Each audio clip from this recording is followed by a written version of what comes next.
spelling. Okay. Alva Berg. Now you were in the Navy. In the Navy. I joined the Navy in 1942, just a year after Pearl Harbor. Got too excited and just couldn't possibly stand around waiting longer, so I joined. I was 18 years old. Not quite completed in high school, which is a big mistake. I have found out in subsequent years, and did go back and correct that situation some years later. Went to Farragut, Idaho, where snow was up to my knees, and I didn't appreciate that. And we spent, I think it was about 3 months there, boot camp, getting educated the military way, and then went into ship's company for a short period of time. I was very dissatisfied with ship's company because it wasn't active in the war front, which I joined the Navy for. Selected a aviation machinist mate school down in Norman, Oklahoma. So I went there and That's where my dad was. is that right? Yeah. Yeah, Norman. I've been trying to remember the name, and now I remember it because he sent a disc home, a record disc that he had cut to his mom. He said, Muddy, I'm down here with the boys in Norman, Oklahoma, and he'd done a little song for us. So Yeah, that currently is a campus of University of Oklahoma, which is expanded. It used to be just outside of the north gate of the naval base there, which was strictly a training center, NATTC training center. And I went through A school there. After graduation of that, we went to gunnery school, which is in order to be a flyboy, you had to go through gunnery school. And during the course of the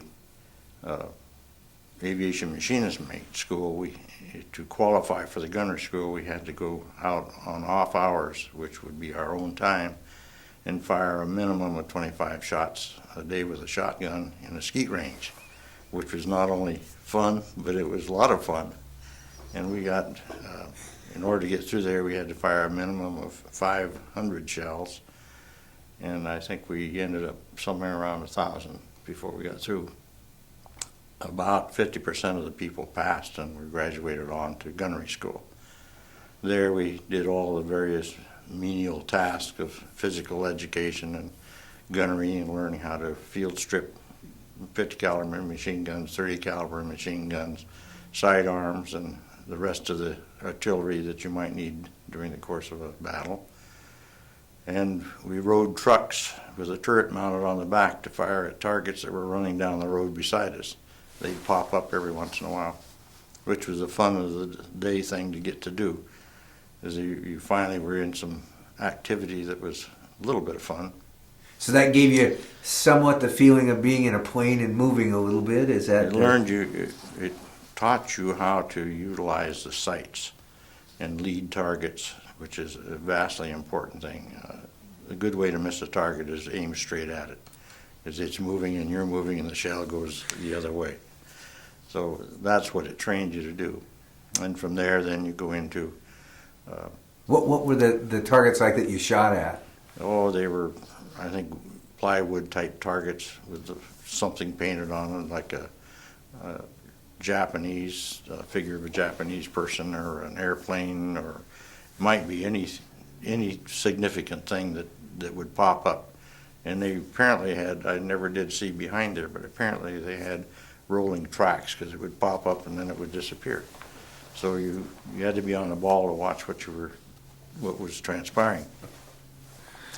From there we went to flight training, where we married up with a pilot and did all kinds of exercises like dropping depth charges, and a particular method of how you had to do that. Torpedoes, we were in a torpedo bomber, flying in torpedo bomber TBMs.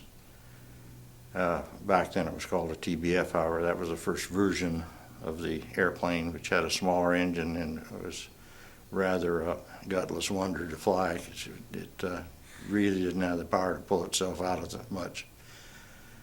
And we went through all these various exercises for several months.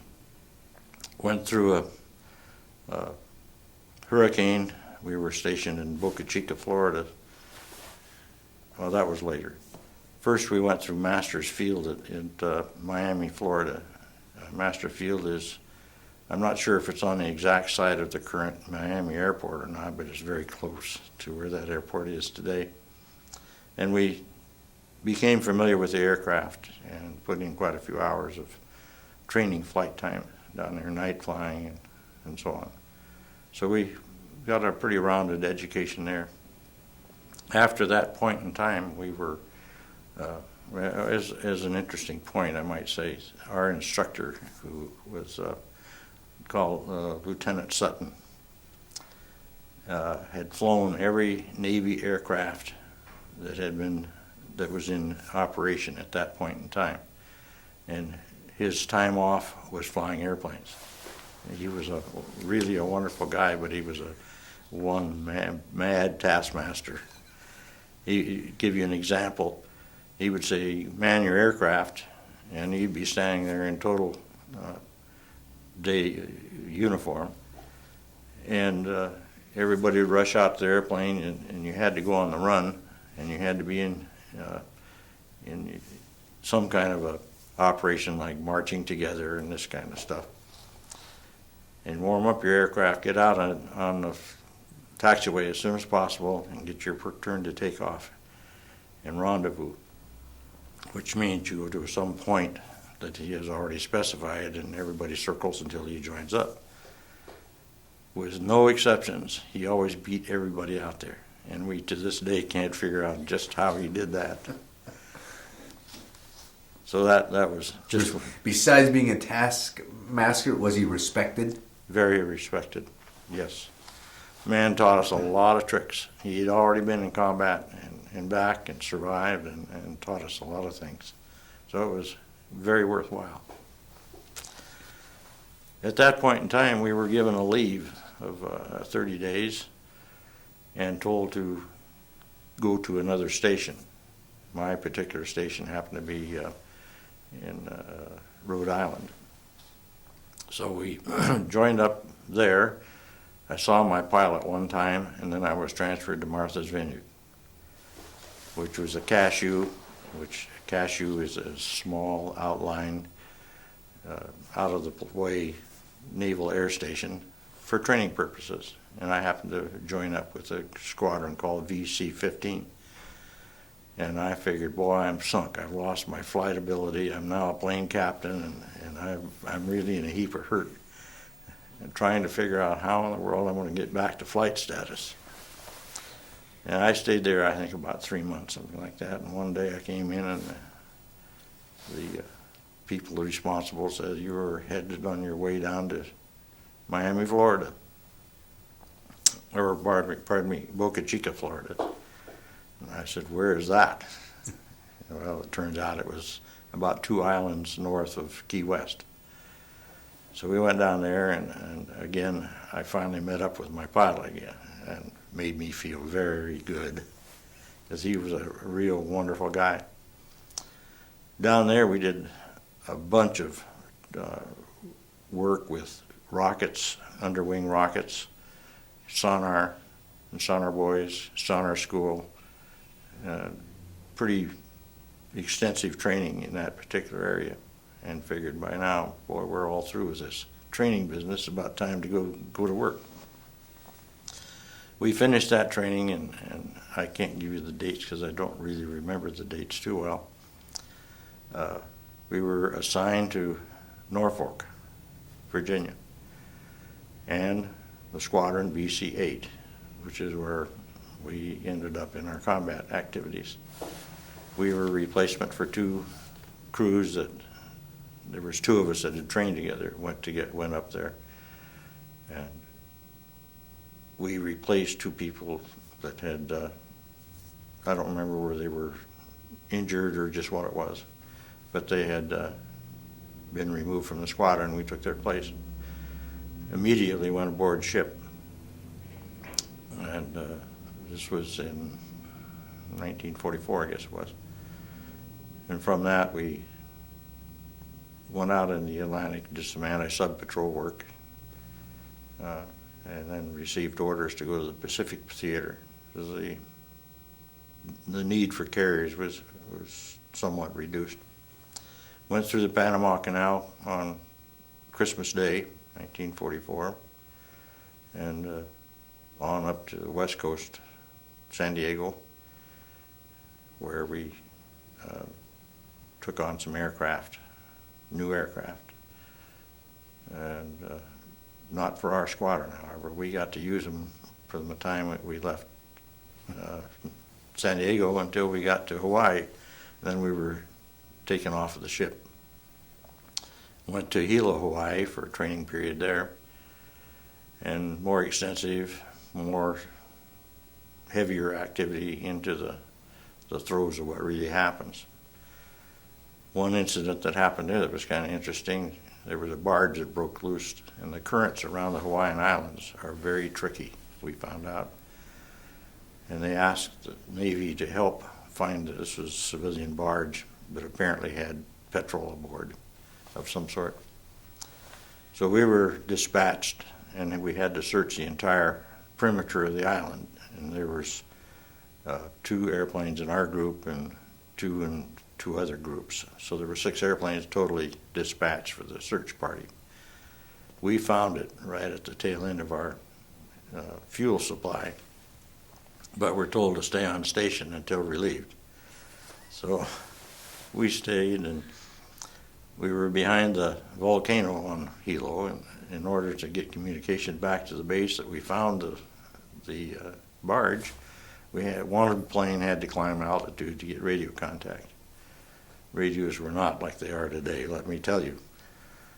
So we were elected, and up we went, very slowly, and the engine just coughing and sputtering from being leaned out so bad. And we got contact, and they told us to stay on station, and we'd be relieved shortly. And Air Force, back then an Army fighter plane came out and relieved us just to hold the station until they could get other things accomplished. So we were told to scoot back home. So we very easily gained altitude enough to clear the mountain and back over the other side and landed at Hilo. Now, the plane that was with us, as he touched down, his engine quit, out of fuel. We taxied up to the line where we parked the aircraft, and the mechanic said, "We got to find out how much fuel is in there." It went half of a 2-gallon bucket. So we were pretty close to being out of any source of revenue there. Kind of a sidelight issue. We finished our training in Hilo, and were dispatched then to go on into combat. We joined our ship, the Nahanta Bay, which is that's a bay up in Alaska, is where their name came from, to board that ship. And as we were boarding that day, the Essex came in from combat with forward elevator upside down, sitting askew in the elevator shaft area. Rear elevator was bowed up like a crescent in the rear elevator shaft. Planes strung all over, the parts are strung all over the place, and generally a big mess, which was a great welcome aboard party for us, headed out to where it had just come from. And you're at this point, what, 19, maybe 20? About 20, I guess it was. 19, 20. No, So- I was 19. Are 19. you still thinking? I'm still gung-ho. I haven't figured out what a war is yet. That's to come, however. We got underway and away towards the combat zone area, which was located, it was just before the Philippines and the Okinawa situations got vigorous.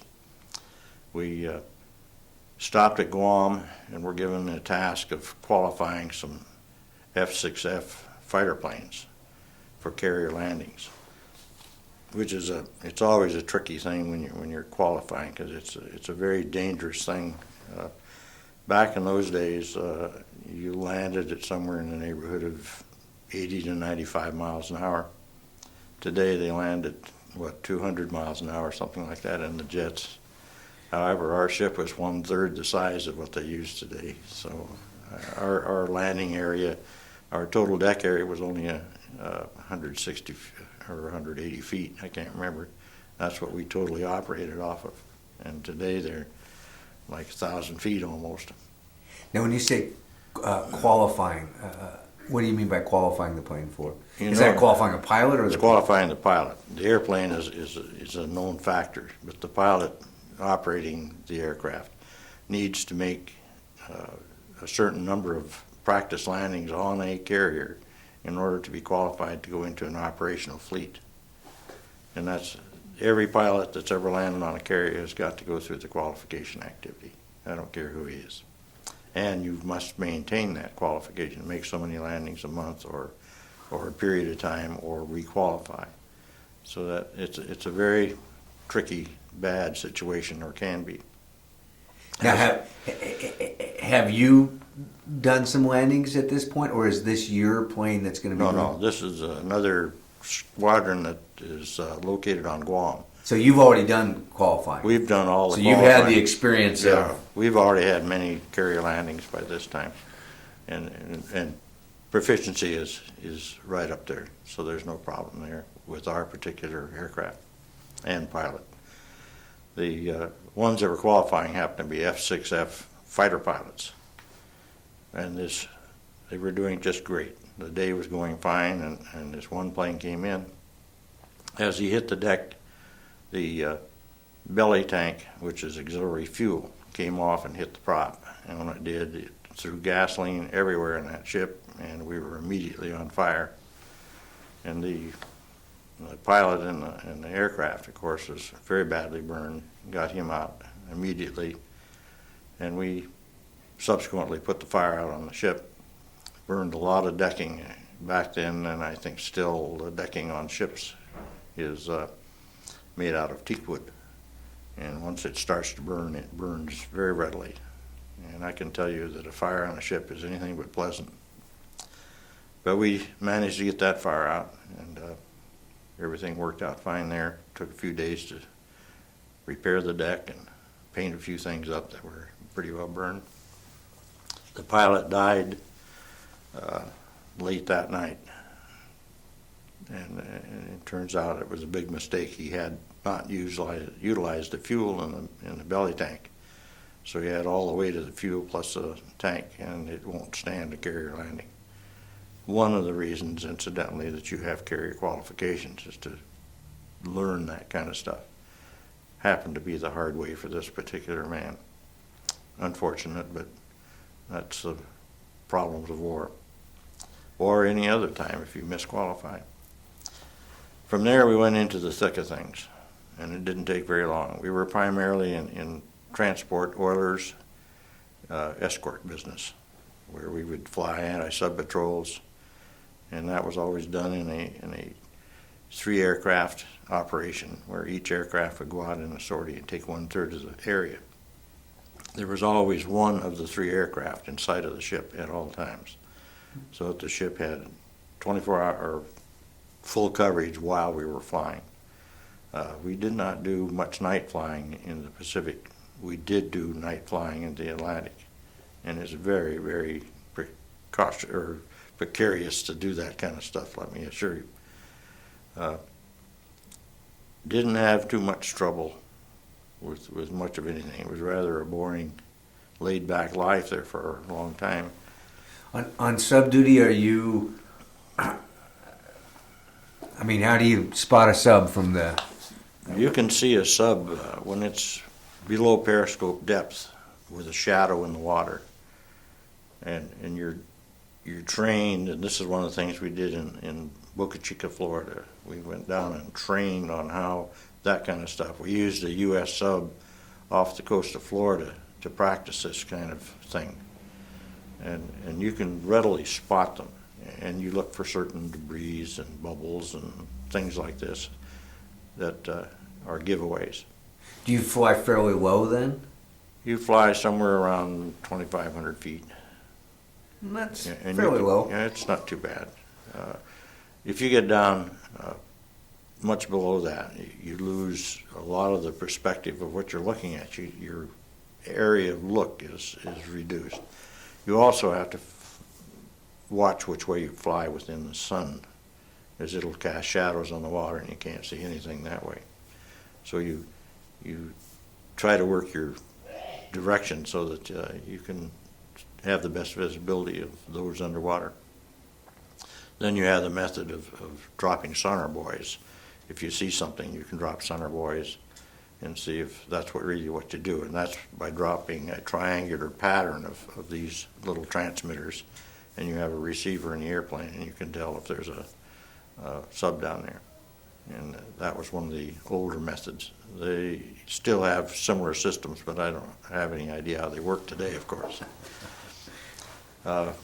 We didn't see any subs, but we did find an unflagged ship out there.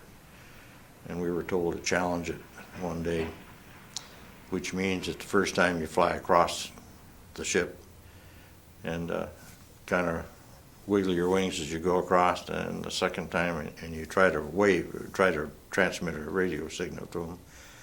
And the second time you go right low across the bow, and the third time you go across on a strafing run. So that gets their attention quick. We got through the first pass, no problem, went through the second pass, and we're just coming in on the strafing run, and up the flags went. Still don't know to this day what the whole thing was about, but he put up the proper flags and did the proper things, so he was all right. We let him go, but kind of got a thrill there for a minute.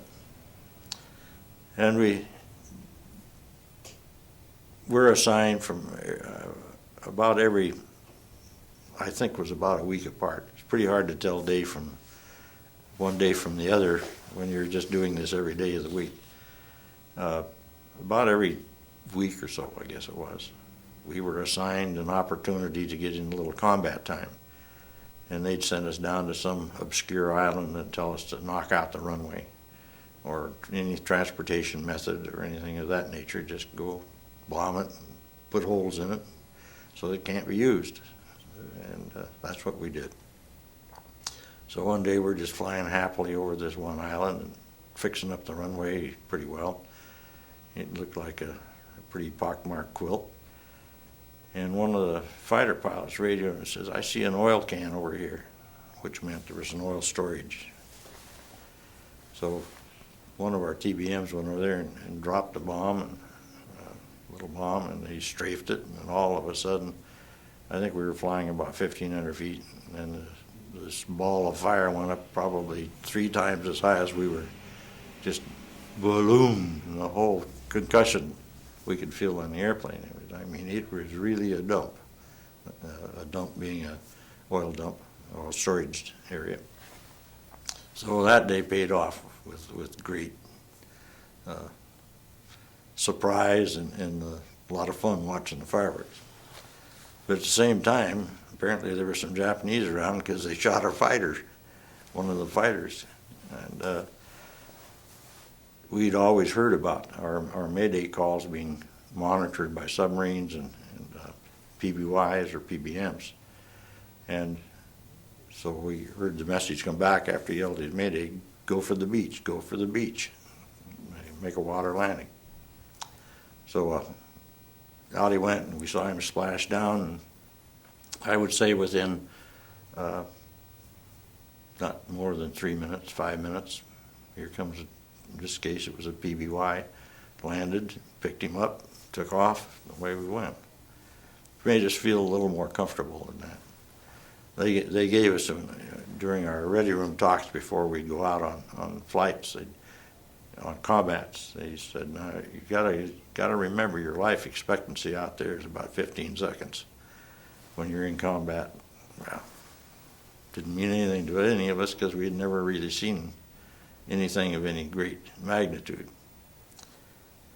And then came along Okinawa, and that was a pretty dirty little rascal. And we were assigned there on the Okinawa operation, and I'll never forget some of the things that transpired. We had to go into the beach and land in a mud runway, and I would say the mud is about ankle deep. And if you can imagine what an airplane looks like after it's landed in that and taken off a couple of times, you're looking at Mr. Mudball himself flying around. But we'd pick up a Marine observer. In our particular case, we picked up a captain, and he flew riding on his knees in the center cockpit. There wasn't anything but electronic equipment in there that he couldn't touch most of it because it would shock him. So he rode there, and he would say he was in there for the purpose of determining front lines and radioing those front lines back so that they could move them on their magic maps that they had back wherever they had them, and the change of position of the enemy and various other things were his responsibilities.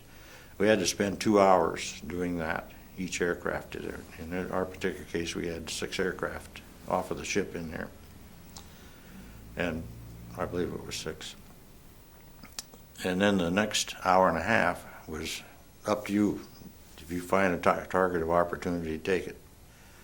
So we immediately found some trucks going down the road loaded with Japanese, and we laid a few bombs in the dumpers. That was kind of fun, and a lot of machine gun activity and whatnot. That really made our day. And you're still feeling We're still, pretty safe.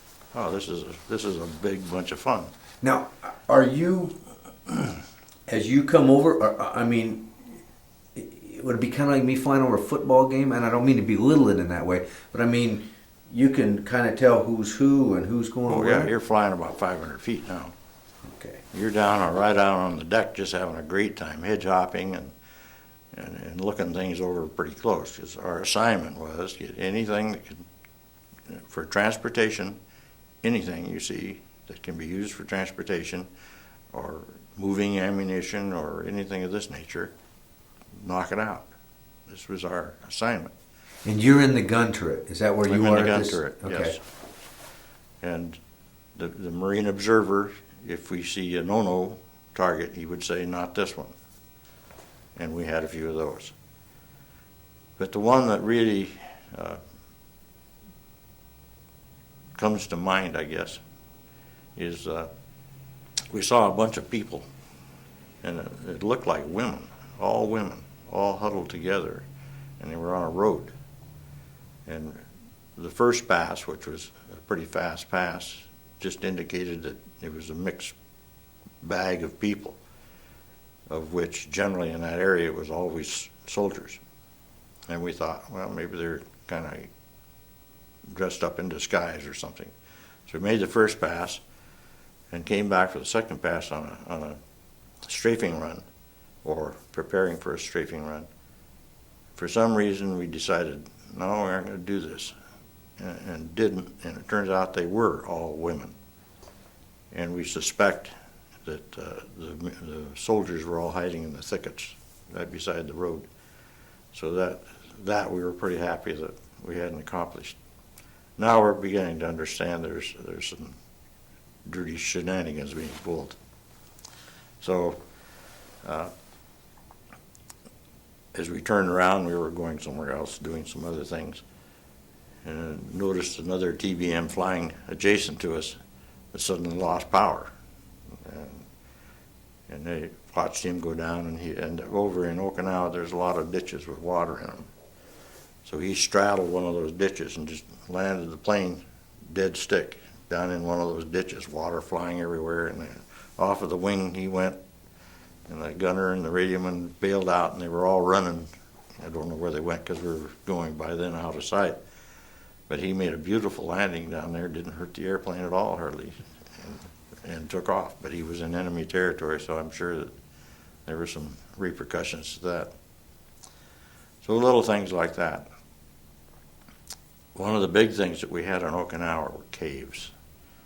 The Japanese would come out and bomb those at night and shoot down into, like, the airfield that we were on overnight. We had to stay overnight one night on that airfield that I mentioned about all the mud. We had to stay there one night because we couldn't get back to the ship.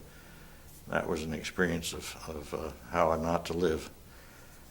I understand now why soldiers are called foot soldiers. That's the only way you get anywhere, and it's a mean life. But Did you set up tents, or what? Where did you end up sleeping that night? Under the plane, or? No, there was a Quonset hut that they had with mud floors, and that's where we got to. Wasn't much sleep. It was attacks most all night, so we just got up in the morning and started flying again. We probably got maybe an hour's sleep all night long. We were pretty tired that night by the time we got back to the ship. Out of the 6 planes on that particular group, there was one IFF, which is a identification radio signal that went back to the ship, and they'd allow that plane to go back because it responded to the IFF. The others were all out. In fact, when we tried to go back the night before, none of us could go back because none of the IFFs were working properly.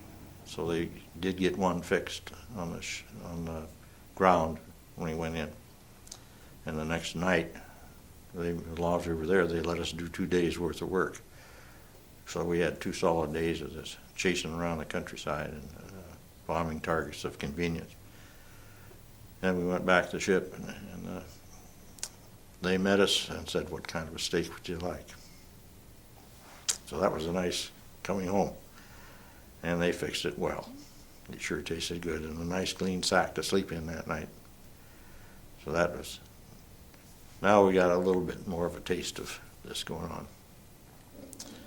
Where I really learned about, well, maybe we're in combat here. Like I said, there was a lot of caves on Okinawa, and they'd fire on these places like this airport at night. And night after night, it was just regular as clockwork, but you couldn't find them because they were in the caves. So we had the assignment while we were in there, if you see a cave, send a tiny Tim rocket in it. Just lower down and shoot straight in the cave with a tiny Tim rocket, which is a 5-inch shell explosive. And it was more darn fun to send those things in and watch the debris and stuff come right back out. I mean, that was really something to see. However, that same day we were pulling this kind of stuff, I was sitting there and we were doing some firing going into one of the caves, not shooting the rocket this time, we were just doing some strafing. And I was facing forward on it, and I couldn't figure out how come my tracers were coming straight back across the wing. I thought, darn, there's something ricocheting a little wrong here. And then it dawned on me, I'll be darned, they're shooting back. And from that day forward, I remembered we were in a war. And for the first time, I had some fear. And that day we came back with 7 bullet holes in us, 1 through the windshield, and 5 through the wing, and 1 through the tunnel area of the aircraft. So from that point on, we usually came home with holes in any combat area. And most of it was rifle. It was not anti-aircraft or anything. Most of it was rifle. You could see the infantrymen or whoever it was, the Japanese, you could see them down there aiming their gun and shooting. And bing, you hear this noise, and so. So even over the prop noise and all that, you could still know things were hitting. Well, it's just like taking a hammer, hitting a piece of metal. It goes ping, and it pierces that metal. So yes, you can hear it. Some of them out on the wings, of course, you can't hear those. But if it penetrates the fuselage that you're in, you can hear those. So we spent quite a few days messing around in that area and going back and forth to these targets and there's different islands that were south of Japan. I don't even remember the names of them. There were so many. But oddly enough, we'd go back in the time period between the times that we attacked those islands, as I indicated, maybe 2 weeks apart. Runways would be just as good shape when we went back as they were first time we were there before we started bombing. I mean, they had a capability of fixing them up pretty rapidly. They also had a great habit of making straw or twig or whatever they used to put dummy airplanes sitting all around. From the air, they looked like real airplanes, but really they were just a bunch of straw or whatever it was. And you'd strafe them, and they just all fly apart. So you wasted your energy and time, which I guess was the idea of the whole thing. And we had a place called Coramaretta. I'll never forget it. We'd been at sea for 46 straight days, not taking on any supplies, oiling at night for the ship. When I say oiling, that's where they transfer oil from a tanker to the ship, and so the ship had its fuel. And very dangerous operations, because those seas can get pretty rough out there. But we forgot my thought there. You were talking about you'd been at sea. Coramaretta. We've been at sea for that 46 days, and supplies were getting pretty short. And there's a tremendous amount of kamikazes. A kamikaze is an airplane that they flew right into you. We saw quite a few of those from time to time. Near misses, shot down a couple. But anyway, this one day we said that we're going to go into Coramaretta and get some supplies. We needed ammunition and jet fuel, or aircraft fuel, and stuff like that. And we had daylight hours only, so you'd come in after sunrise, and you had to be out of there before sunset, or you were pretty well assured to be a goner. So I mean, every man jack on that ship was down there to help loading supplies. It didn't make much difference whether you were an officer or the lowest peon on the ship. You were out there helping. And every time there was an alert, we had to go up and man our guns on the aircraft. They'd start the engines and run the engines so that we could run the turrets during any episode that aircraft were spotted overhead. And they usually had a blanket cover over those areas.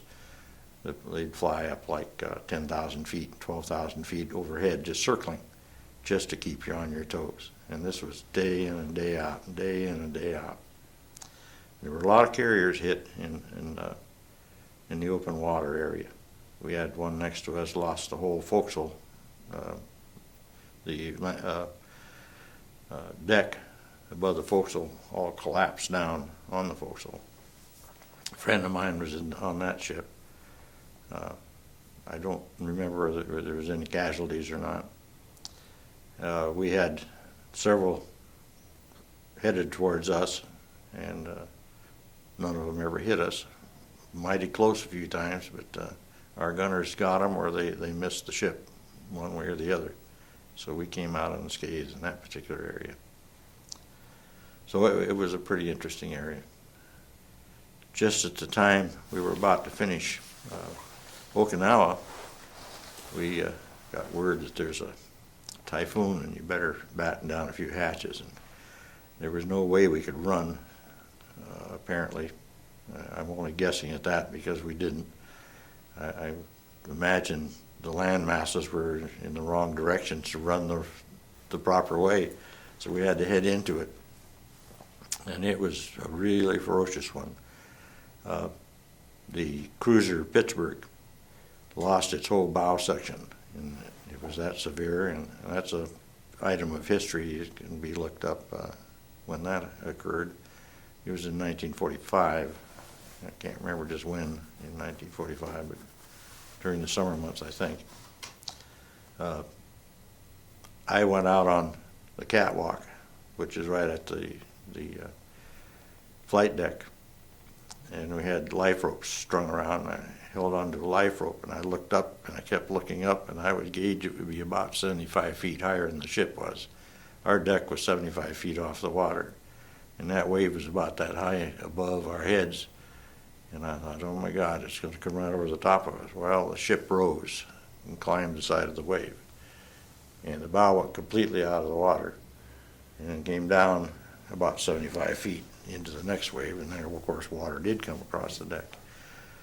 And during the middle of the night, I've heard several stories, and I'm not sure which one is totally accurate, but the ship was built for a maximum of 37-degree list, and we took a 42-degree, is what the ship's people tell me. Now, do you have planes on deck, or were you able to keep the planes on a lower deck? We had the planes up on deck, and we had 6 1/2-inch cables on each landing gear, or 5 on each landing gear, 3 on the wings, 3 teepees on the wings, and 3 on the tail, I think it was. Wow. And they broke that just like that. Broke those cables. They sent 2 TBMs were torn up. The mule, the little vehicle that pushes the planes around, it had 6 cables on it too, and it broke loose and landed on the one in the elevator, landed right in the middle of it and just broke it right down. 2 of the TBMs were torn up on deck, and 1 fighter went overboard. So it was a rough one. Wow. It threw everybody out of their bunks, and when the list came, that one bad one, it was a real Donnybrook. We went to bed that night. We were 3rd carrier in the group with some other smaller ships ahead of us. We got up in the morning, and we were the lead carrier and the lead ship in the whole pack. It turns out our navigator had the most experience and knew how to handle it a little better than the rest, so we ended up number 1 Charlie out there taking a beating. But it was an experience I don't want to go through again. So we learned a lot in our voyages around the country. Which was worse, being in the typhoon or being fired at by Japanese? I really can't answer that. I really don't know. You're thinking of what's next in both situations. I can't think of any time when I was totally fearful for my life. I didn't have enough sense yet. I was still pretty young and really didn't understand what life was all about yet. And a lot of those things, I've gained more fear in my later years, looking back on some of this stuff, realizing the potential dangers that were there, knowing a lot of my friends that were in high school that are dead because of the war. I can't explain it. It was a fact of life back then, and there's no way you can describe the feeling, and I don't think there's any way you can explain it to anybody. It's just life. After we were in the typhoon, shortly thereafter, the Okinawa portion was pretty well over, and we went down to the Philippines to rest a little bit, if you can call superheated air resting and laying at anchor. And then we were sent to Adak, Alaska, for the purpose of escorting transports and oilers between Alaska or the United States and Vladivostok, Russia. So while we were in Alaska, they loaded snowplows on the ship, and that's to keep the decks clear so we could take planes off and land them, and told us that an absolute maximum of life, if you go in the drink, is going to be 15 minutes or thereabouts or less. And it was a real happy thing to look forward to. We really didn't particularly care about that. The most clothes that any one of us had, because we were directed as we went on the ship, we were going to be in a tropical area, so you don't need any wool, heavy clothes. So all of our blues, peacoats, all that kind of stuff was either sent home or discarded back in the States. So we went to Alaska. I can tell you that there was no way you could find enough blankets on that ship to keep us warm, and there was no heat. The heat had been totally disconnected because it was a tropical ship. So that was a pretty cool area that we were in, and didn't appreciate it. Before we got out of there, however, they told us, no, you aren't going to have to make this run, because the war ended as we were halfway between the Philippines and Adak, Alaska. So that portion of it we knew. However, the sub business, nobody knew how many subs were still active and had not received the word. As communications back during World War II were pretty sparse. They were not very well. And I don't know how they are today, but I'm pretty sure they're much better than that. So we went to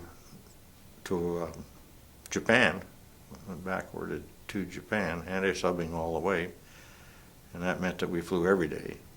Somebody in the squadron flew every day because we were the only carrier in the group. And we got right near Japan, and we were instructed to fly over Tokyo, or over Japan proper, to see what activity was there, if any, and if they had really surrendered, or put their arms down, I should say. They really hadn't surrendered yet, because MacArthur was just on the Missouri going into Tokyo at that time, and it had not been signed. So we went over, made flights over in that particular area to see what was going on, and found a prisoner of war camp, all Americans in there. Some general was in there, and I can't remember who it was just now. So we were directed to find everything we could on the ship that would help their survival, and we put them in the bomb bays of TBMs and flew over the area and dropped those goods. One thing I can think of that I happen to remember is nice big hams. I don't know how they cooked them, but we dropped those kind of things, and clothing, of course, and stripped the ship of all the clothing that were up for sale, and dropped them. The fighters would, one right after the other, go down and keep the Japanese over here, and they dropped word before that the Japanese would be over here and the Americans would be over on this side, and the drop zone would be in the middle. So all the Japanese stayed over there, and the fighters made very sure of it. They came down with a couple spat gunshots to let them know that it meant business.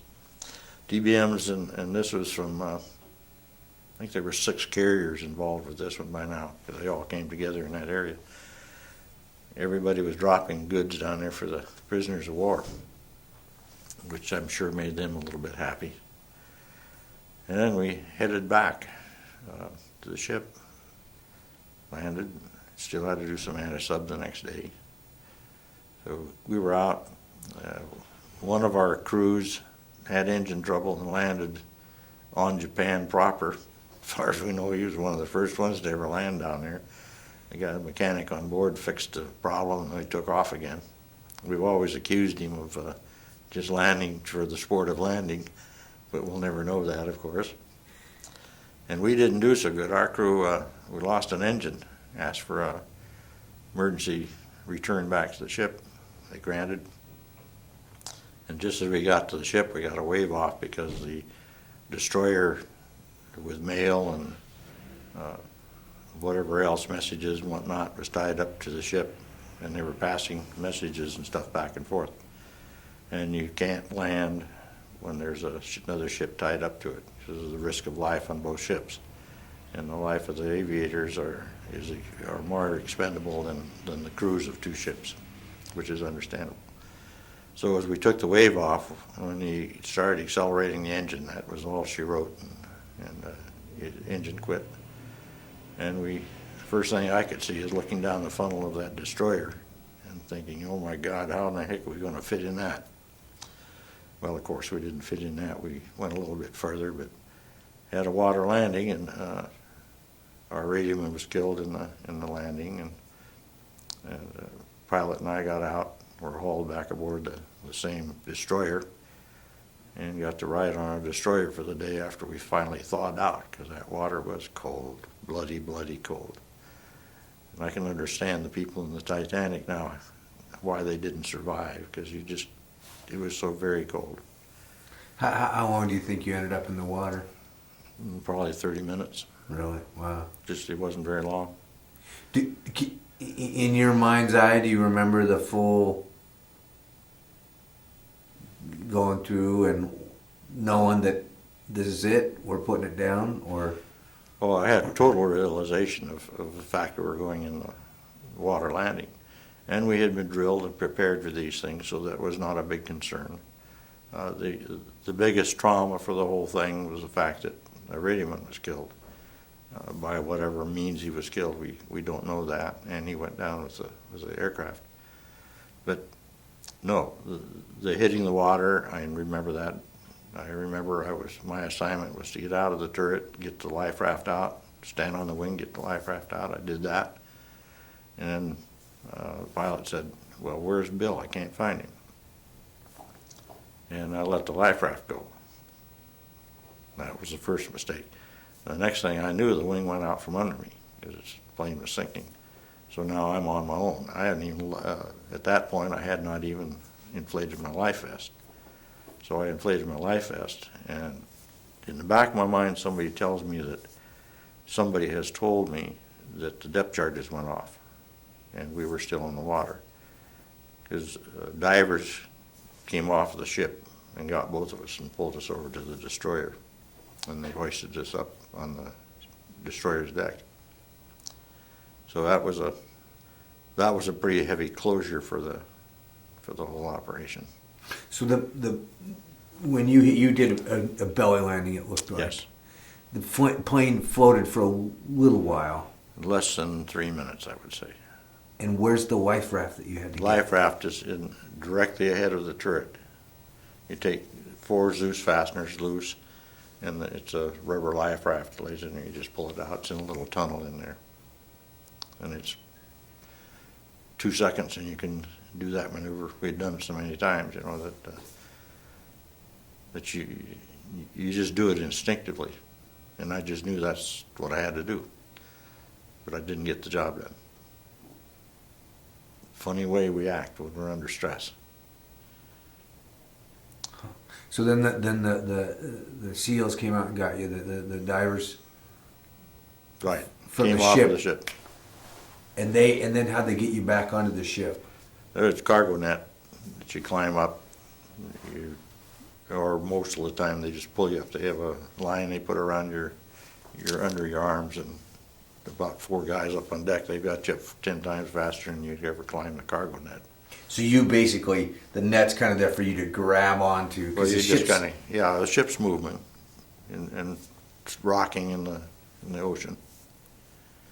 Because even at that point where you get to that net, I assume you still don't feel I'm home free. I mean, I imagine looking at this big ship. Your thoughts are way somewhere else. I don't know where my thoughts were. I honestly couldn't say. I could see people, and intelligence tells me people were there, of course. And the next thing, when I really woke up, they had me in a hot shower. Had taken the wet clothes off, and oh, it was cold. And it took, I think they ran that water for half hour or so to get my body temperature back up in that short a time.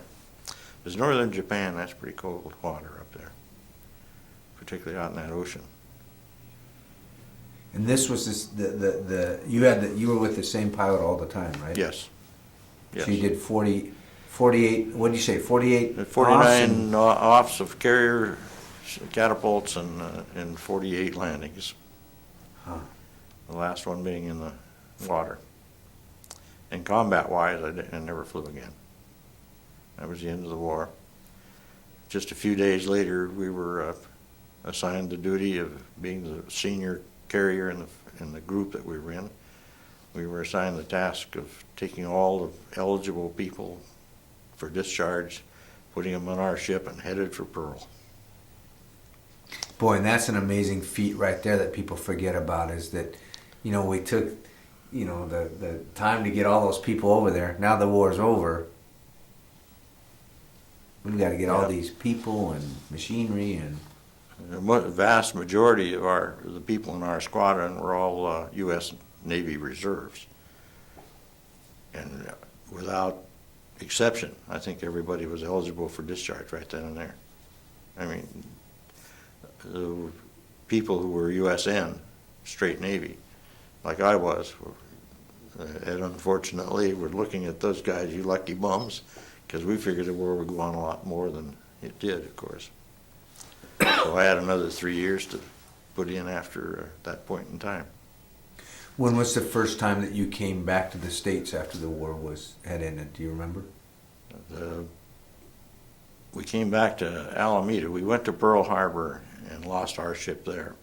It was sent back over to get more of the people who were ready for discharge, and it was used as a shuttle for that purpose for I don't know how many trips they made.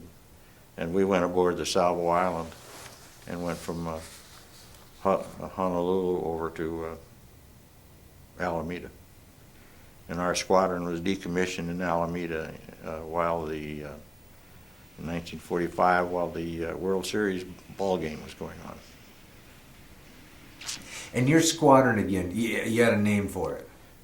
The squadron emblem was called the Ferocious Gremlin. It was a Walt Disney creation.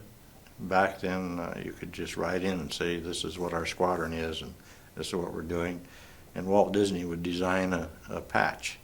And we had all of these, all of our aircraft had that Ferocious Gremlin emblem on it. All of our flight suits had Ferocious Gremlin emblem. And I still save one that I carried with me for a lot of times. It's still have it. How did they, because that's I see that all the time. I see the emblems on planes and patches and all that. Did it just happen that somebody in the squadron, or did you guys get together and decide, or is it just happens and? Mostly you send in a description of your activities, and Walt Disney designs an appropriate design based on your words. It's just that easy. I remember when it first came back, it was just really, really nice, really interesting. And I might add, as a point of interest, that during our combat point, inside of our flight jackets, we had a U.S. flag and a Chinese flag and a CBI, China, Burma, India patch on our shoulder to show people that we were Americans, and we carried 3 different denominations of money, I think it was. I know it was 2, but I think it was 3. 2 of them being $1 million in currency of that country, and I can't remember what the third one was. But that was, and we carried sidearms. Our flight crew carried sidearms. So we were pretty well protected. Didn't know what we were going to do if we needed it, but had gone through some survival courses in some of the training areas. So while you are trained, it doesn't mean you're prepared, because anything that happens outside of the realm of normal, we all tend to get stuck in odd thoughts. So it was different. And that seems like that is some of the challenge of war, is that there is a lot that becomes out of the normal. So now how do you deal with that? There's more out of the normal than there is normal. I mean, out of the normal is normal, if you want to look at it that way. It's something that I know of no way to prepare yourself for things that happen. You have to look at what the situation is, make the best judgment at the time, right or wrong, because whatever judgment you've made and whatever action you take is going to be it, and you can't change it. Just like the decision not to strafe the women on. Right. Tell me, take me through kind of a Reader's Digest version for somebody who's never been in a plane like yours. How you get in your turret, what you're wearing, and what it's like in that turret when you're up there. You have to wear, and they tried other things, but very unsuccessful. You had to wear, I believe it was a cotton flight suit. It's beige in color, and all of the old movies that you see, the John Waynes and all those, they wear that kind of garb. It's a jacket, and you think, what in the world you wear a jacket and it's up in the tropics for? Because it's 8,000 feet, it's cold, darn cold. And So you zip it up and you keep warm. And besides, you had stuff in your pockets for emergencies in the event of, well, if you had a long flight, you might take a candy bar with you, this kind of stuff. But the flight suit was the least vulnerable to fire, is the reason that we wore the particular flight suits. They came out with a green nylon suit about mid-war, and they found that everybody that was in a fire, as an example, that F-6F I talked about in Guam, that the gas tank came off and went into the propeller, he was wearing a green nylon suit, and it flared just like that. I mean, it was just a torch. And immediately after that, our squadron issued an order, you can't wear those, you have to wear only the cotton beige in color. Entering the turret, you had to climb in. There was a rear door aft of the wing. You opened that, climbed in there, and you dropped an armor plate down, and you just slithered in. Just kind of, there was a couple steps that you had to go in, and then seat, and then you pull the armor plate up, and so that you were sitting with the armor plate just below your knees. So you had armor plate under your fanny and in front of your legs and your back, where the armor plate was. Then you operated the gun with a pistol grip, just like a pistol, and it didn't have a barrel on it. Just like flying an airplane, it'd just be a stick, and you could elevate or skew either way. And had cam interrupters so that you didn't fire into the tail or the horizontal stabilizer or the wings. And those cam interrupters were just a silhouette on a cylinder with a little wheel that followed it. So when it was pushed out, you couldn't fire. When it was pushed in, you did fire. However, you made darn sure that you didn't fire in those areas anyway, because that, after all, that would be dangerous. We did take, on 2 different occasions, I managed to get the top score in air firing. I had a very cooperative pilot, and I'd tell him, give him that wing down a little bit lower or something, and right off he'd flip that wing down there, so I had a wide open area. And we worked together very well and maintained top scores. So you, so pistol grip, pull back. It's all done with the wrist. Oh, really? Yeah, it's just a short stick about so long, size of a hand, and your firing mechanism was a push button on top. Then your gun was right here, it was right over your shoulder. You sat right under the 50 caliber machine gun. There's a thing right here. So it was going. Yeah, the back of the gun was, you could turn and field strip the gun sitting like this. If you had problems and had to do something with the gun, you could field strip it in the turret. Wow. And ammo's being fed from where? Ammo's in an ammo box that's attached to the turret and comes up from, I believe it was under the seat. I really don't remember just exactly where that was, but it had a tray, a pretty hefty supply of ammo. And so when you're up in the air, you can or can't change that? Once you... You couldn't change it because you don't have any with you. That's what I thought. Yeah. And there's a 30 caliber machine gun down in the belly of the plane looking aft, so you can get those guys that sneak up on you. If I were to say, for example, there's one behind the tail, but it's too low for me to get. I could not depress below the empennage. So the 30 caliber machine gun would be a pea shooter, but nevertheless would discourage somebody, and you could direct hit if you hit them straight on. Pea shooter's better than no shooter. That's right. Let me, it's beeping me here, I gotta switch.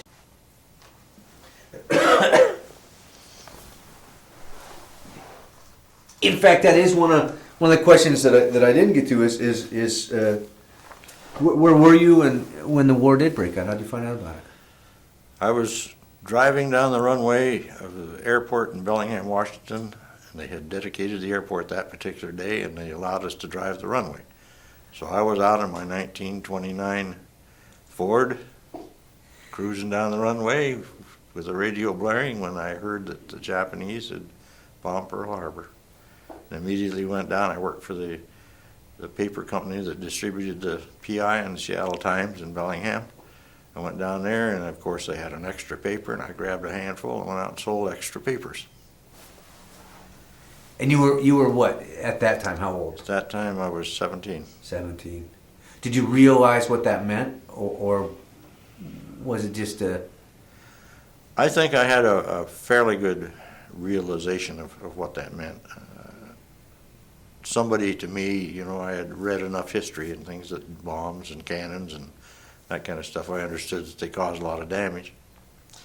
In fact, I went on immediately to become a air raid warden for our neighborhood at 17. So what did that mean? What did that? I would go out every night to be sure that people didn't have any light showing, and rap on the door of anybody who did have light showing and ask them to please cover that light and turn the light off right now because you should not have it on, kind of thing. And it was, I was very respected. I can, you know, for a 17-year-old kid running around, and one of my big offenders happened to be a cop, and he took great delight in giving me a bad time, and I took great delight in giving him a bad time back. So we were friendly enemies, and really, truly, we were friendly to each other. He was a neighborhood man, and I would catch him frequently with light showing. And was that under the civil defense? Is that who handled that, or how did you get? I'm not sure what the organization was called back then. Did they give you a patch or a hat or a thing to say, or you did it and knocked? We just did it. I don't remember any badges or identification or anything. You just say, I'm the warden, and they'd look at you like, "Punk kid, what are you here?" But they respected the fact that somebody was doing it, I guess. People talked a lot about how, again, it was such a different time, but just that was a unifying thing of the country and everybody was behind it. So the respect that. I think that's definitely true. It was a way of life. We didn't question the fact. The president had said, we are at war, and we need to all cooperate and do our utmost to do what's necessary for the country. And I don't think anybody really questioned it. I know in my mind there was no question. I just went on about doing what I had to do. I had a job that I used to go to the Bellingham-made minesweepers. What were they, 130 foot or something like that? They're wooden hull ships, very good ships, I understand. And I got to take blueprints from, I worked at a stationery store that had blueprint machine and this kind of stuff. So I'd take the blueprints, changes and whatnot down to the shipyards, which was part of my job before I went in the Navy. So I got a little bit of patriotic activity there. I felt patriotic at the time. And again, I guess, that patriotism was just a thing. I mean, we all understood what it was without saying anything. Did you have any brothers? I have a younger brother and a younger sister. So you were the oldest? I was the oldest. So what did your parents think when you said? We had a small discussion that night. But they finally said, yeah, I can understand where you're coming from. The big discussion, of course, was quitting school. And again, that was a big mistake. And I wish I could not have done that, but I did, and I had to make up for it later. I think I lost a lot of marbles in education because I did do what I did. And certainly wouldn't recommend it again or to anybody else. Did you enlist before you came home and told your parents, or did you come home and say? I came home with a piece of paper that needed their signature. You couldn't enlist without the signatures, but you could apply. And that's when the discussion. That's when the discussion. Do you remember that? Was it at dinner, or do you remember coming home, or? I don't really remember too much about the discussion, other than both of my folks said, "Are you really sure this is what you want to do?" And I said, "Yes." And from there, we went about our way. I rode to work with my dad the next morning, or whenever it was, a couple of days later. And he said goodbye to me as he walked in his work door, and I went to the bus station.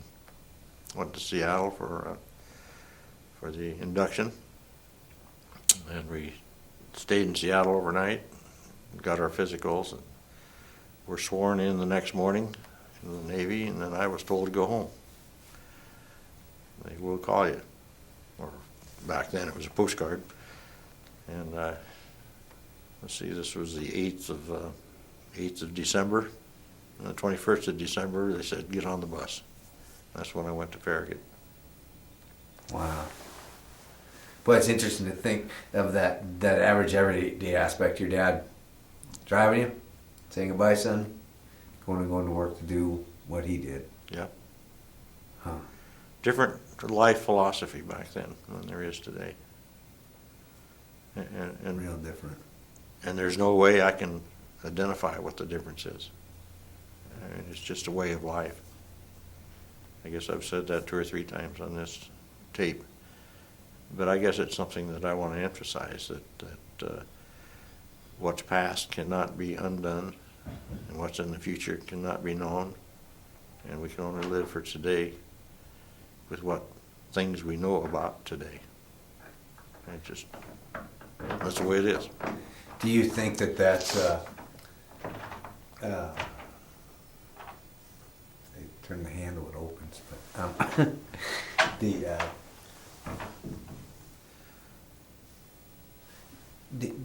do you think that that's if you were to leave a message from World War II for great-great-great-grandchildren that you'll never meet, that I'll never meet, the future generations,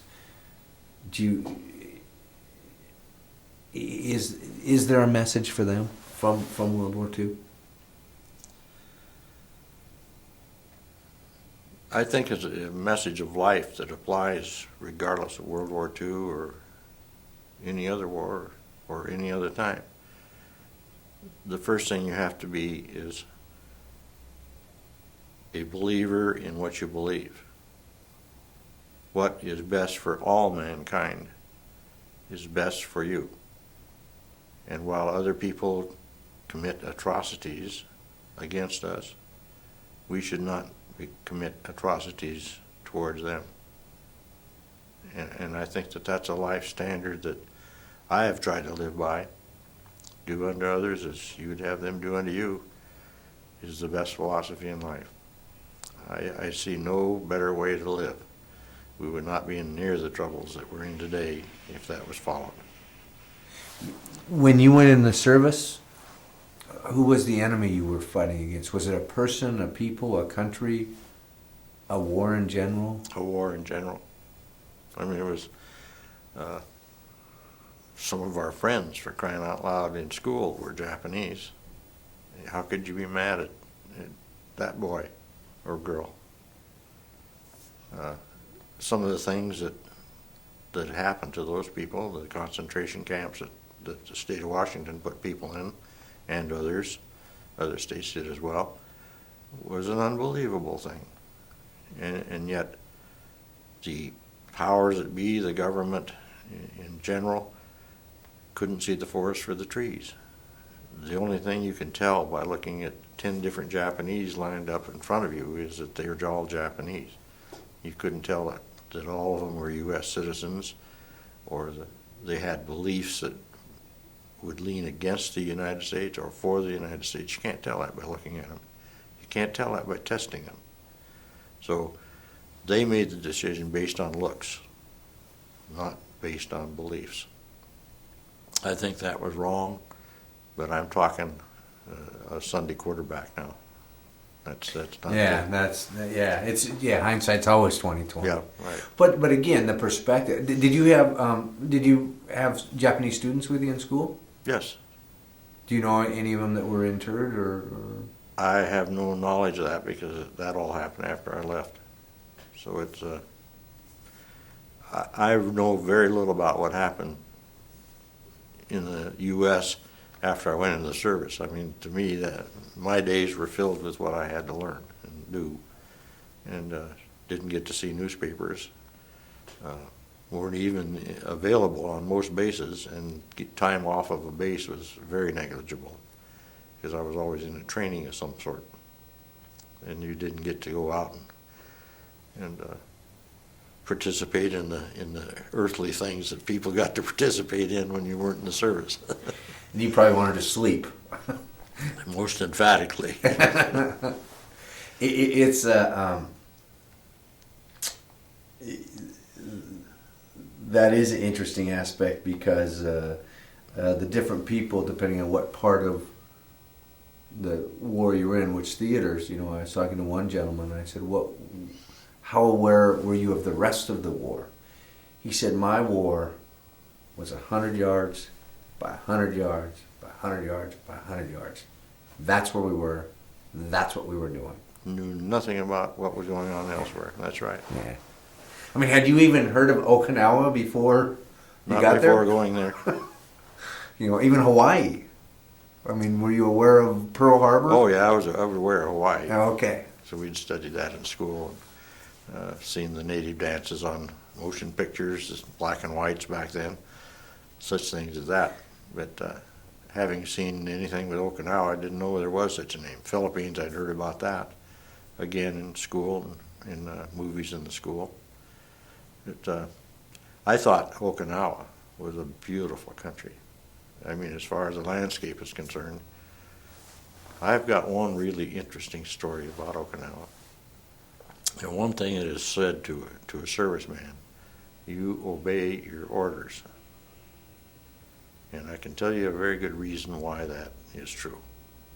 We were assigned one day to particular targets. Again, this is on Okinawa. And this happened to be the Sugarloaf Hill area that we were in. Everybody's heard of that in their history books about Sugarloaf Hill being such a very bad thing. It was, believe me.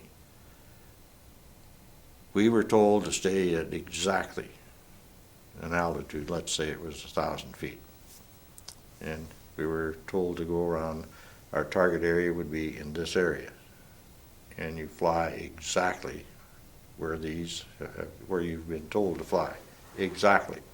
Don't change your altitude, don't change your orbit, and stay right in that area. Okay, we're out flying around, very monotonous, can't do anything, can't fire at anything, just sitting there. And all of a sudden I saw a big puff of smoke, and I looked out there and there was a whole row of cruisers, and behind that there was 2 or 3 battle wagons. I can't remember just how many there were in there. And I saw a puff of smoke coming out of the battle wagons, and then a puff of smoke coming out of the cruisers. And I thought, that's odd, what they're doing. Pretty soon I saw a great big shell going right over the top of us, and down on a target over here at land. And those shells from the cruiser went under us and hit the same target. And they were all after this bunch of houses and stuff in that area.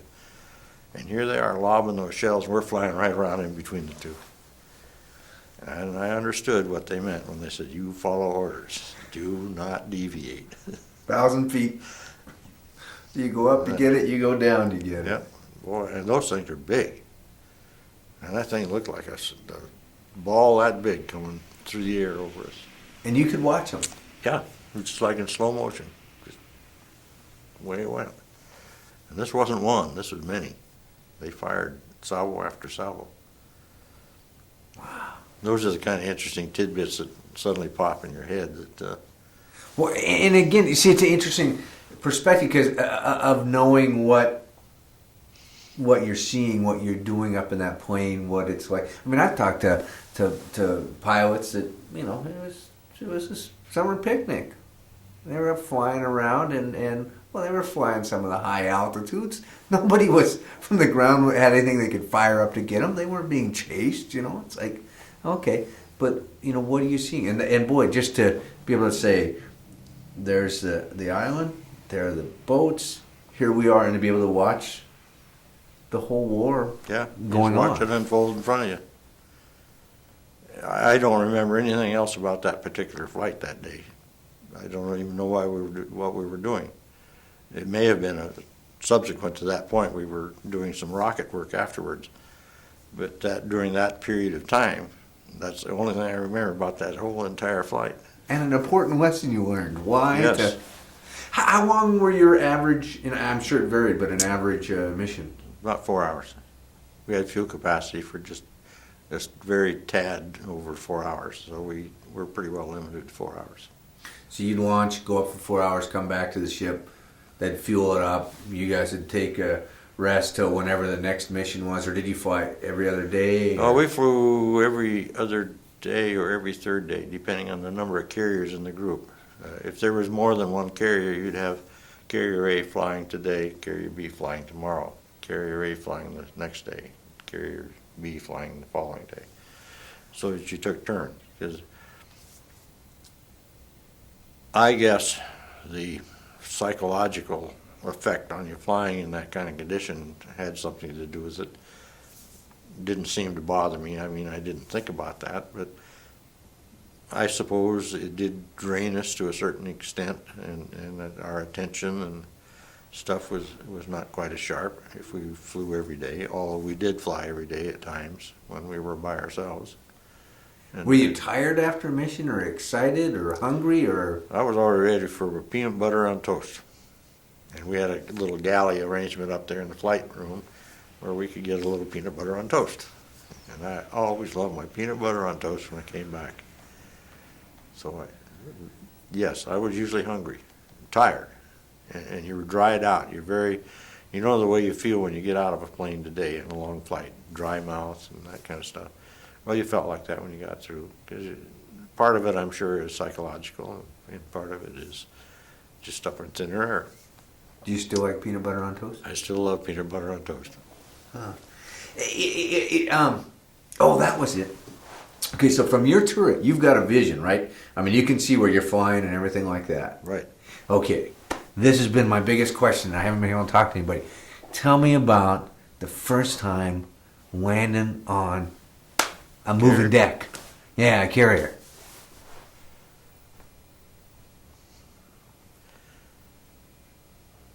Well, the first time was in the Atlantic area, which is, there's a lot more wind in the Atlantic than there is in the Pacific. So you really don't have too much of a feel. You always are concerned about that guy up front driving. And the first thing you think about, how good a driver is he? The very first time you're up with him, of course, for a carrier landing, you're very weary of, are we going to make it? We caught, all the flights we made on carriers, we caught number 1 or number 2 pennant. There are 6 of them, and we caught 1 or 2 every flight. And what's the? That's the arresting wire that crossed the deck. So I kind of sat back and didn't think too much about it, as long as we were operating right and everything was performing right. You get a feel of the airplane, when it's doing its right thing, and when it's not doing its right thing. And I really had no big worries. However, I was talking to my pilot here a couple of years ago, and I was saying, we always caught 1 or 2, and I felt pretty good about that, and I was real proud of you and all this stuff. And he says, I was scared to death on every carrier landing I made. And I said, I didn't realize that. He said, I never made one that I wasn't fearful. And we have a reunion once a year. And not this last year, a year ago, this last October, there was the only ones that were there were the fighter pilots. None of the TBM pilots made the reunion that particular year. So I was hanging around with them, and every one of them said, the real guys that we respect are you guys that flew behind. He says, we knew what we were doing. If we made a mistake, it was our neck. But he says, you guys trusted us to that extent that you guys are the real heroes of the group, and really are to be patted on the back. I felt pretty good over that. Because it really did have to be a cohesive team. Oh, very much so. And you did have quite a bit of trust all the way around on, that pilot had to know that you're going to do your job as gunning or whatever. Yep. And the fact that you were relaxed enough to think, he's going to put it down on the deck and we'll be fine. And I'm not saying that there wasn't certain tension there, but my confidence was no big deal. It's a job, and so let's get with it. Is it? It's hard. You hit it's hard. And you get a good. No, you just go.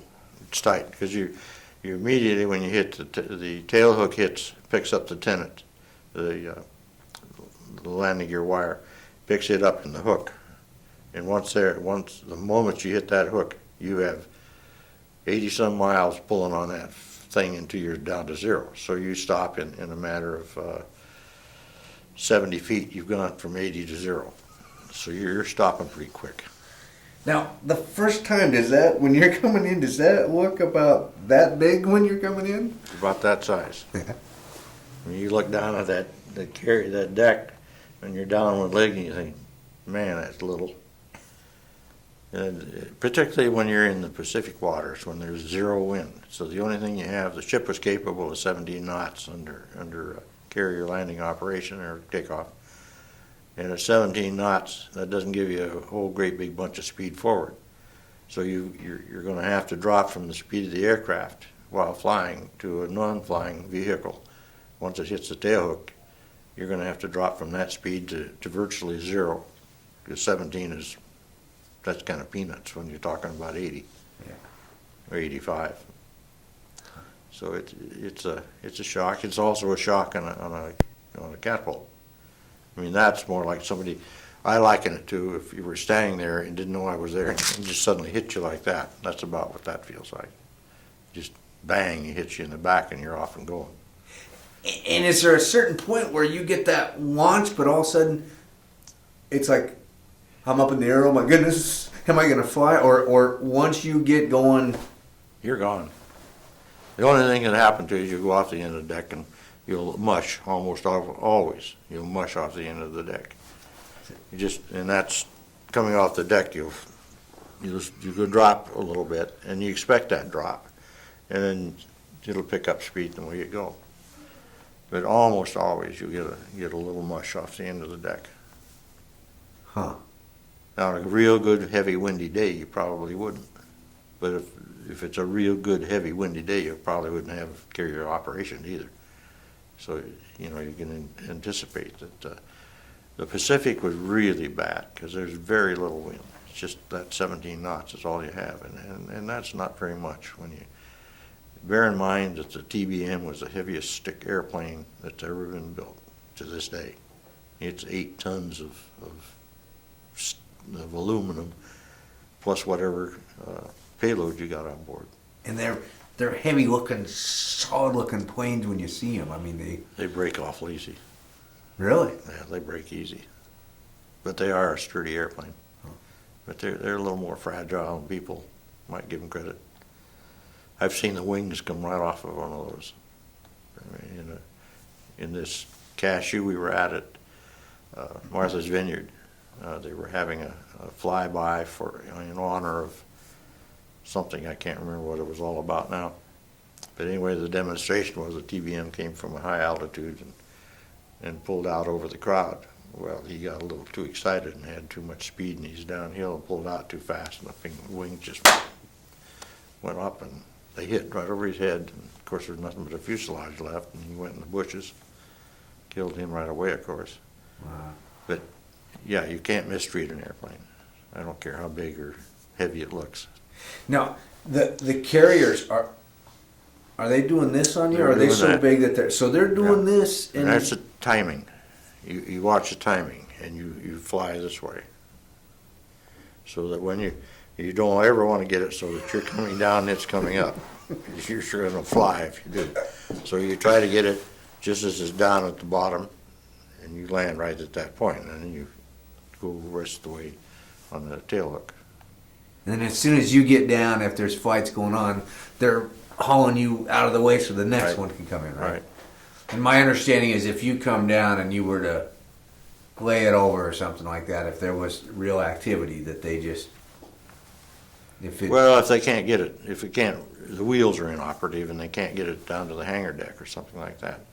But generally, they've got ample room up forward to push the airplane, even if crippled, up forward and get other aircraft on. Huh. But generally, when you're coming back from a mission, you're pretty low on fuel. And we had lots of planes that crashed into the barrier. Lots of them. I mean, that's just a normal thing. You just figure carry ops. At least every other time somebody would be up doing something in the barriers. And you had 2 barriers. The first one was pretty rigid, and the second one was like a concrete wall. I mean, it didn't give much at all. It just wrapped cables around everything and held you there. And we had fighters where they stand right up on their nose, and the cables wrapped around the landing gear and the wings, and there they sat, just rocking back and forth with the motion of the ship. And where were your berths on the ship?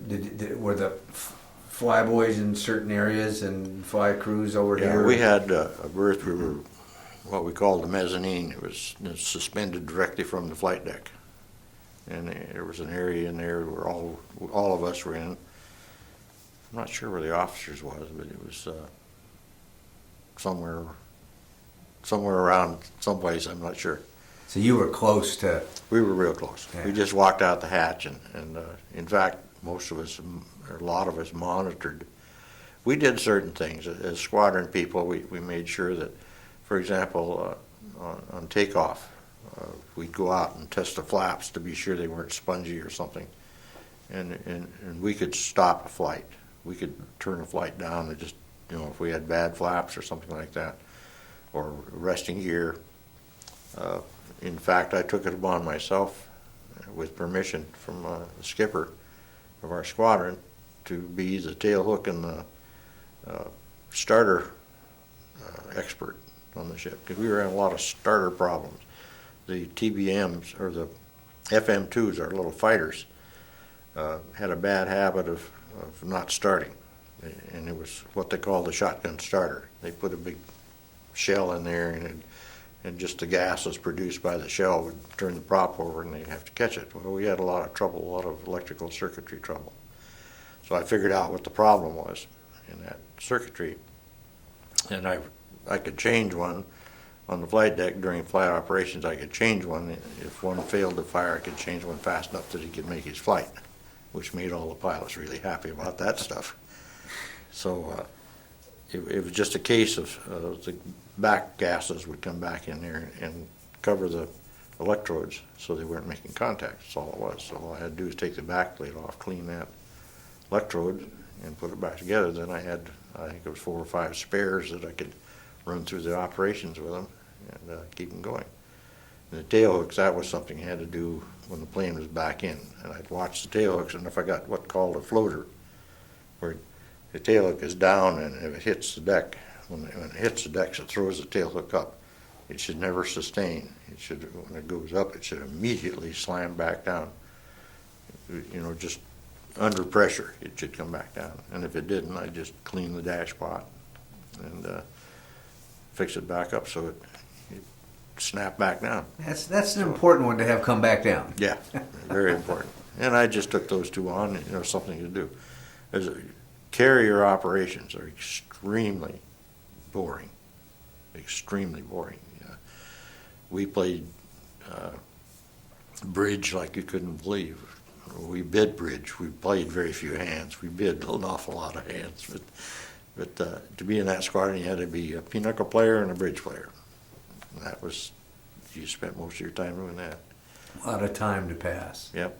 It was flying every other day, and nobody flies every day that you can fly. It's always, I think there was 12 TBMs crews. So that meant in a day's time you would fly 3 crews. So that'd be 9 people. 9 crews would go. So you had 3 that didn't go that day. Wow. So they'd be first on the next day that you did fly. So there's a lot of time to put in. I learned how to color pictures. Back in the old days when they had the black and white photographs, I had that paint set that I'd paint those pictures for the guys, and just things to keep busy. Huh. But war is a boring thing, except when the activity is happening. And it's a hard thing to pass the time away without thinking the wrong thoughts. Like, gee, I wish I were home. Then we had, of course, the Dear John Club. Did you had some of those? Oh, we had a whole bunch of those right near the end of the war. By then now, of course, you've been away quite a while. So I was president. I got mine first. Oh, you got a Dear John? I got a Dear John. So were you married or a girlfriend? No, girlfriend. So, how did... Well, that one upset me probably more than anything else. Those Dear Johns were kind of vicious things. You had your mind and all set to go back and meet the gal, and then suddenly she wasn't there. So that was a hard thing. Turned out for the best, I think. But who knew it back then? Yeah, I mean, that's real easy now to... So all through your time, you'd been corresponding with the girlfriend back home, and the war's winding down, and is that kind of when you got the... Just before Okinawa, I think it was. Then we were pretty busy, so it didn't bother me. We got awful busy in Okinawa area. Huh. Was she at least gentle in her Dear John letter, or was it just... I think the basic statement summed it up just right. The problem is he's here and you aren't. That's pretty simple. Yeah. And there need not be more said than that. That's the way things work. I talked to one gentleman, and he had a person who served with him who was illiterate, so he always read the letters to him.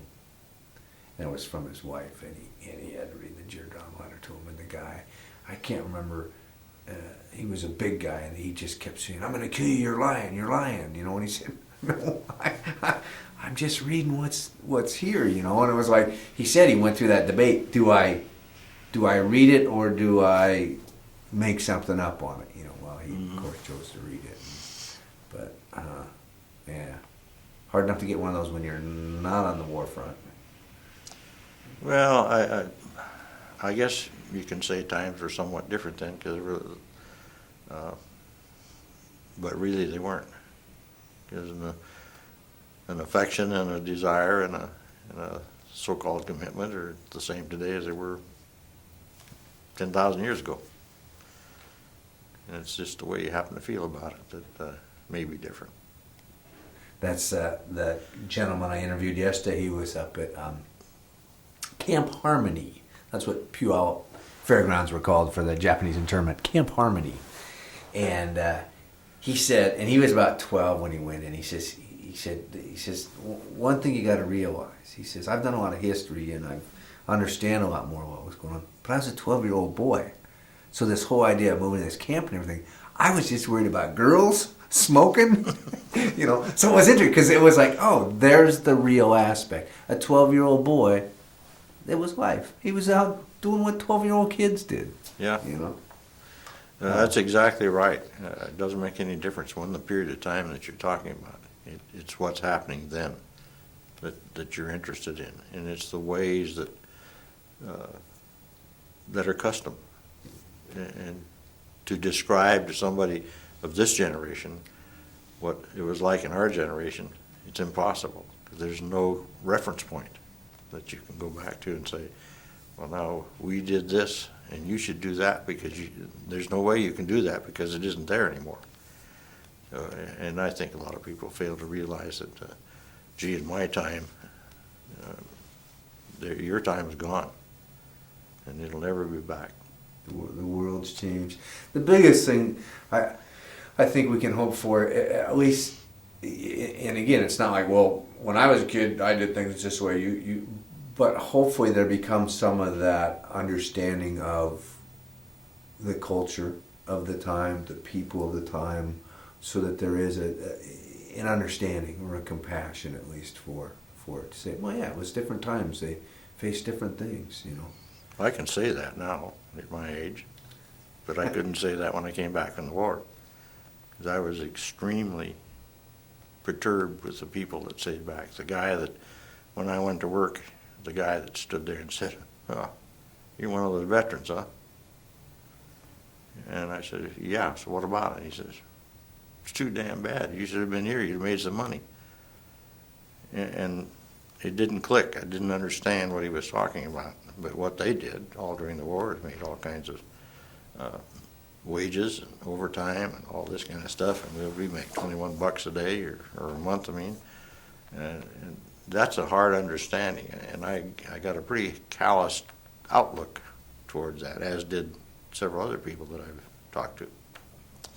And it was a hard thing, and I was pretty, I don't know if the word would be upset or not, but I was just plain perturbed that somebody would lord it over me, the fact that he made a whole bunch of money and I didn't, and so what? Sure, I had a hard time, a really hard time struggling to make a living when I first got out of the service, because I didn't have the moxie that a lot of these people that did not go in the service had with respect to industry. I finally figured it out, but it was years later, and I think I successfully had a good career when I look back on it. What did you do when you got out? I went to work for Boeing. Oh, really? I got out in 1948 in December, and went to Bellingham. They told me I had to report to the draft office within 7 days or something like that when I got out. And I went, we were in Tennessee at the time when I was discharged. I was teaching school down there. I taught school for 3 years. After flying, I got kicked out of the flying business because nobody was flying anymore. I managed 2 months of skins after, they called it flight skins, which is, what was it, 50% extra pay for your wages plus 50% for flying. Oh, yeah. And they called that flight skins. I got 2 months of that after we quit flying. I managed to get 2 months worth of rides, and then they cut it off and said, that's the end of that stuff, which made my wife happy at the time. But anyway, in 48, when I got out in Memphis, or just north of Memphis, at Nat Center, again, a technical training school. They gave us 7 days to get from there to my home office, which is in Bellingham, to register back in the draft. Well, if you can imagine traveling cross country in December, coming up, we took the southern route up through California, and I had a 1941 Chevrolet Club Coupe, and behind that I was towing a 31-foot trailer. And if you know a Chevrolet engine, that didn't work very well. Up through the Siskiyou came, and trying to put chains on at 3 o'clock in the morning, and a few things like that, trying to get there to meet that 7-day business. Turns out the guy looked at me and said, what in the world are you doing here so soon? I said, I was told 7 days. And he said, I don't care if you get here in a month. That first thing made me happy. But anyway, we got there, and I went down to the employment office, and I said, I want any kind of a job you got except airplanes. I don't want to see another airplane, period.